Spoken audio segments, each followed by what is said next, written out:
Hola, buenas tardes. Bienvenidos a una semana más, fin de mes, 31 de octubre. Mi nombre es Moisés, soy analista de cuentas aquí en AvaTrade. Buenas tardes a todos nuestros queridos oyentes y clientes de AvaTrade. Hoy vamos a empezar de nuevo nuestra semana con el análisis de mercado como cada lunes y cada miércoles. Vamos a tratar de recorrer rápidamente, breve, la advertencia de riesgo.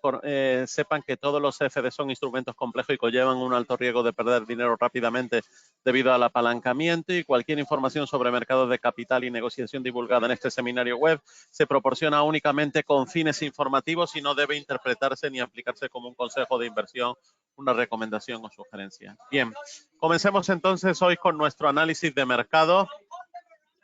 Último día del mes y vamos a empezar también una semana bastante cargada con noticias importantes en nuestra agenda, como siempre. Pronóstico semanal de los principales pares, análisis fundamental de sentimiento de mercados y fundamentales niveles y análisis en los principales índices, materias primas, criptodivisas y acciones o stocks. Bien, como tienen aquí un poco en una vista rápida lo que ocurre hoy en el mercado, los precios siguen acelerándose en la zona euro, la inflación toca ya el 10,7%. Por otro lado, Julius Baer avisa de que la división en Brasil dificultará que Lula saque adelante sus políticas. Lula gana, obviamente, hemos visto que ha ganado por poco la presidencia de Brasil tras vencer a Bolsonaro por un estrecho margen. Y por otro lado, recuerden que la economía de la zona euro se ralentiza y solo crece un 0,2%. Muy destacable es el trend line que lleva el algodón, que cae un 21% en el año, y la próxima producción de la India puede agravarlo, por cuanto que India espera aumentar su producción en un 12%, lo que puede corregir aún más los precios y seguir con la caída del algodón. Por otro lado, como ven allí, tenemos el pulso de mercado con el Nasdaq todavía subiendo a la zona de 11.546, el eurodólar manteniéndose cercano a la zona de 1, el Nikkei con 27.587 y el Bitcoin por encima de la zona de 20.000, la zona de 20.748. Recuerden que tanto la Fed como el BOE en este caso aclararán esta semana si los bancos centrales van a estrechar y van a echar un paso, un freno hacia atrás en el tema de la subida de tipos de interés. Por otro lado, Goldman Sachs habla de que cree que los tipos de interés de la Fed llegarán al 5% en marzo y acabará el mercado bajista con un pivote moderado de la Fed. Bien, ya sabemos que la Fed va a subir los tipos esta semana, pero el gran dilema está en diciembre. Los analistas esperan que no hayan sorpresas y que la Fed vuelva a subir 75 puntos básicos de los tipos de interés hasta el rango de 3,754 en el cuarto alza seguida de esta magnitud, pero hay que estar pendiente al discurso de Powell. Bien, por otro lado, recuerden que tanto en el tema de mercados, bolsas y cotizaciones, los resultados de Wall Street cumplen sus previsiones por la mínima del pese al desastre de las tecnológicas. El S&P 500 sube un 7% y la mitad del índice ya cotiza a cumplir con la expectativa del mercado. Meta, Alphabet y Amazon recibieron el mayor castigo de los inversores tras presentar sus cuentas, y la mitad del S&P 500 mejora la estimación del mercado para los ingresos en 1,7%. El pronóstico del oro vuelve a regresar a la zona de los $1.640. El euro dólar volverá a probar la zona de los 0,95 si hay un cierre por debajo de la zona de 0,9910. Y por otro lado vemos también que el pronóstico de la libra tendrá dificultades para ganar tracción en medio de la aversión al riesgo. Y vemos que ha retrocedido ya la zona de 1,1550, falta de publicaciones de impacto de este lunes. El Bitcoin se puede acercar de nuevo a la zona de 28.000, así hablan muchos analistas. Vamos a ver qué se va a dar con todo ello. Bien. En el calendario económico semanal, recuerden que aquí tienen los datos destacados para esta semana. Recuerden que el viernes estaríamos bajo las nóminas no agrícolas, la tasa de desempleo y el cambio de empleo en Estados Unidos, el cambio de empleo también en Canadá, y para la libra habría el PMI del sector de construcción, que sería importante. El miércoles sería un día de la cultura en Japón, donde hay festividad, pero habría la decisión de tipos de interés en Inglaterra con el PMI compuesto y el PMI de servicios, y también nuevas peticiones de subsidios en Estados Unidos. El martes sería, en este caso, los inventarios de petróleo crudo de la AIE y el comunicado de la FOM. Ambos importantes para este martes, comunicado de la FOM, decisión de tipos de interés. Perdón, el miércoles estamos hablando, disculpen. Y también habría el cambio de desempleo en Alemania y el PMI de Alemania. El martes, mañana, estaríamos frente a las declaraciones, en este caso, del gobernador Nueva Zelanda y la evolución del empleo para el neozelandés, y estaríamos también en este caso bajo el comunicado de tipos de interés en Australia y estaríamos también bajo el PMI manufacturero de Estados Unidos. Y hoy no hay importantes datos, ya han pasado. Hoy sería más o menos un día de calma y de continuidad. Lo más importante empieza a partir del martes, incluido miércoles y jueves como día importante y el viernes.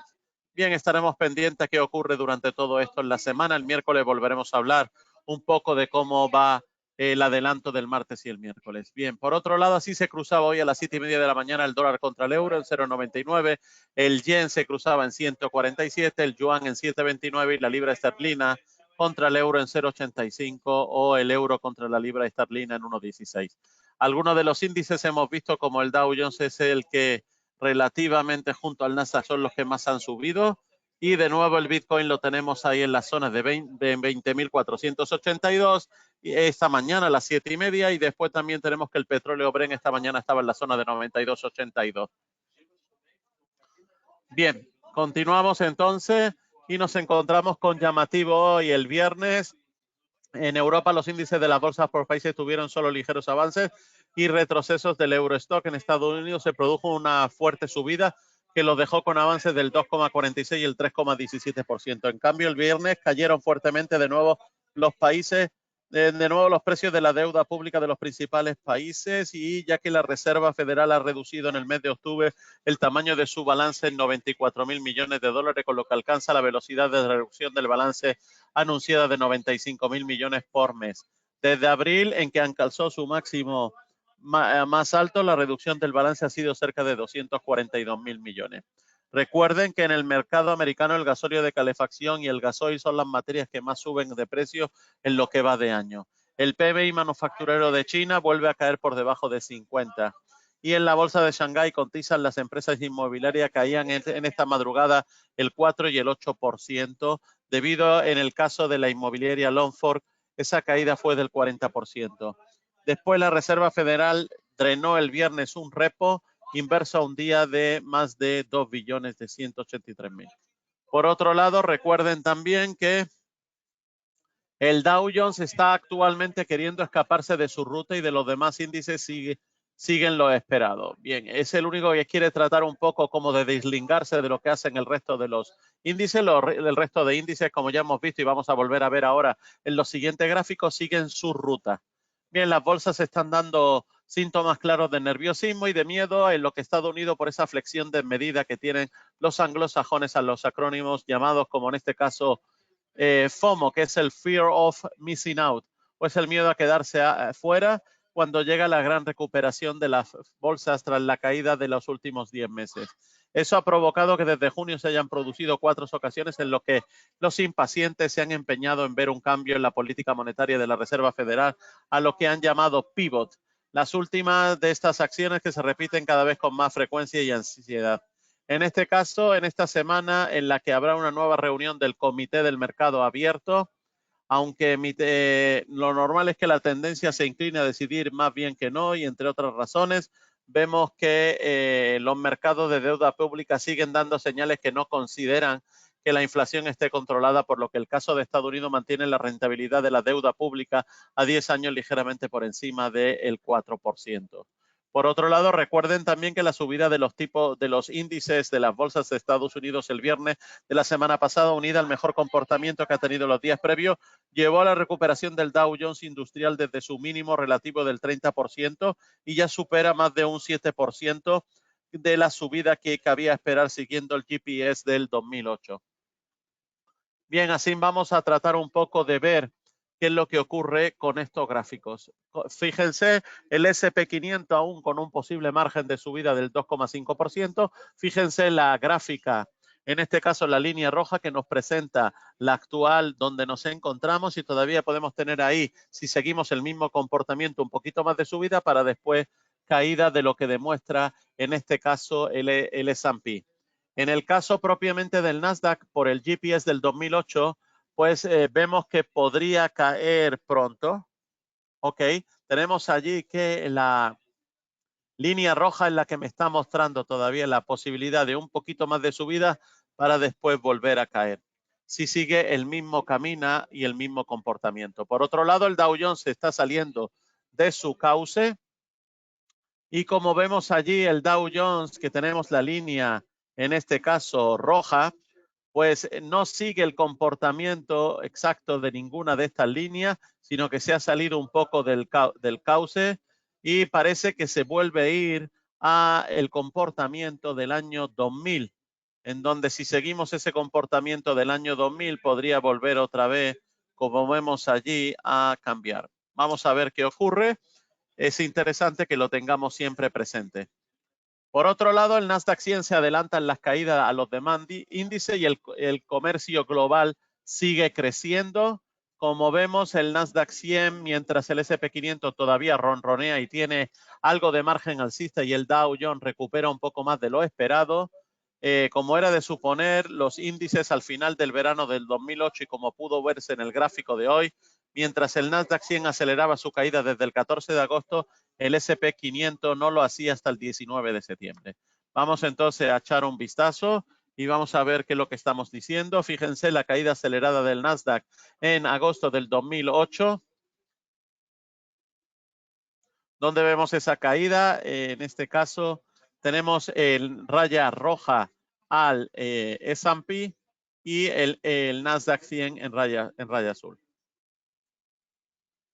Por otro lado, el comercio global sigue creciendo. Fíjense los picos de octubre del 2018, marzo del 2021, agosto del 2022 y ahora estamos, en este caso, en septiembre del 2021.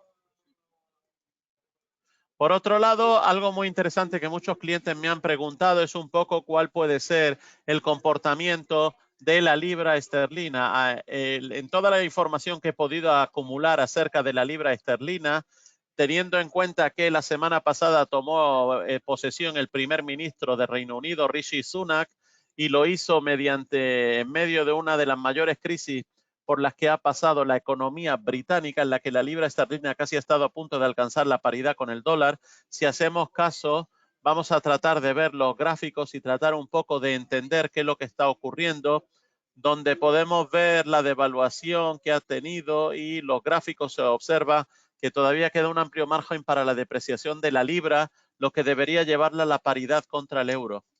Eso es en el gráfico 1 y en el gráfico 2 le augura la libra un futuro parecido frente al euro, tomando en este caso perspectiva de un solo par de ciclos de su cotización. Fíjense. Y vemos las cuatro grandes caídas de la libra esterlina. En este caso fueron la más cercana en el año 2000-2008, casi caída durante 8 años y 8 meses del 41%. Y anteriormente en 1985-1995. En este caso, 2015-2020, caída durante 6 años y 11 meses del 22%, que sería en este caso el acumulativo actual, que es la línea roja que tenemos ahora mismo ahí prevista. Así que veremos a ver cuál de los caminos va a tomar según si sigue el mismo ritmo. Por otro lado, las perspectivas de largo plazo de la libra, vemos que en este caso actualmente tenemos allí del 2000 al 2030 estamos con la línea roja y ahí es donde estamos. Estamos ahora a lo mejor pasando por esta etapa como en la línea azul, que es la que nos llevó del 67 al 97. Así que vamos a ver qué ocurre con la libra. Si avanzamos un poquito más y vemos la evolución histórica de la cotización de la libra esterlina frente al euro y sus perspectivas de nueva depreciación, vamos a comprobar que dos grandes caídas de la libra esterlina contra el dólar. En este caso, la caída es actuales durante 6 años y 11 meses es del 25%. En 1976 fue del 41%. Tenemos casi una gráfica muy parecida a la de 1976. Y en el caso del 2008 fue de 8 años y 8 meses, fue del 6%. La caída menor. Y en el 1995 la caída fue de 10 años y 4 meses y fue de más 13%. Bien, en este caso estamos muy parecidos a la época de 1976. Vamos a ver qué es lo que ocurre. Por otro lado, la libra esterlina y la balanza comercial de Estados Unidos, vemos que la libra esterlina la tenemos en color amarillo y en este caso la balanza comercial, fíjense dónde está. Cuando teníamos a la libra esterlina aquí casi igual, miren cómo estaba la balanza comercial y en este caso las exportaciones, pues en este caso y los servicios están ahora por debajo de la libra. Bien, en el mercado americano, en el S&P 500, tenemos que el único que destaca con caídas es Amazon y Adelson, el resto no destaca, están todos en positivo. Por otro lado, ahí tienen un poco cuáles son los movimientos que nos estamos viendo ahora mismo en el Dow Jones, S&P, Nasdaq, Russell, ¿vale? El DAX se mantiene ahí un poco en la zona de los 13.000, por encima de los 13.000. Y vemos en este caso también un poco como habíamos hablado en el caso pues de el palladium, el caso del cobre, el caso del patrino y el caso del oro, que todos han ido bajando. Las bajadas han sido mucho más pronunciadas para el platinum, el cobre, el copper y el palladium, y en este caso para la plata y el oro han sido menores. El oro se vuelve a pegar un pequeño salto, se va a la zona de 176 y nos interesa también pues un poco el tema que hemos dicho del algodón que vamos ahora a analizar. Pasamos y vemos un poco todos los índices. Ahí tenemos al DAX, tenemos al Dow Jones, tenemos al S&P 500 y por otro lado fíjense que casi todos están en caída, menos el dólar que todavía se ha bajado un poco. El índice del dólar se ha ido de nuevo a la zona de 111, pero todavía se sigue mostrando un poco más fuerte frente a todos y por eso todos están en caída y el dólar es el que está en subida. Por otro lado, recuerden, como habíamos dicho, que el algodón, esta línea de tendencia bajista que lo ha llevado ya a la zona de 71.50, podríamos estar pendientes a los próximos movimientos como han adelantado, como hemos leído anteriormente, que todavía podría seguir cayendo. Bien, por otro lado, ahí tienen a los metales, el oro, la plata, las caídas más profundas en platino, en cobre y palladium. Y por otro lado, tienen ustedes también al crude oil y al crude oil Brent, que están ahí, siguen estando en la zona de 86. El West Texas y el Brent lo tienen en la zona de 92. Tienen, fíjense en los saltos esos que hemos dicho, en la gasolina y en el heating oil, y el gas natural de nuevo a la zona de 6.26. Recuerden que la herramienta definitiva de gestión de riesgo sería en este caso el ADA Protect, que lo tienen ustedes disponible para sus operaciones en todo tipo de divisas, en todos los pares de divisa, en oro y en plata.